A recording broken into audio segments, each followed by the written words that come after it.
Iniisip ko ba yon? Hindi. In fact, sinabi ko na ilang araw na nakalilipas, hindi ako interesado maging bise.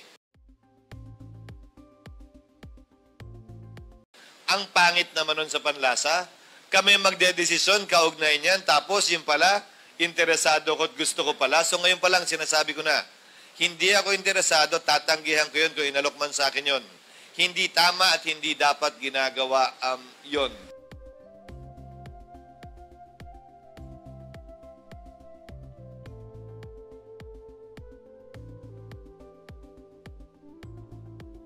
Pinag-uusapan namin yan ng asawa ko at kapatid at pamilya. Ang mas direksyon ko pagkatapos ng term ko ng 2028, bagaman pwede pa ako mag-re-elect ng isa pang termino bilang senador, mas mabigat sa akin ngayon ay magpahinga na at hayaan naman yung iba na tumakbo doon.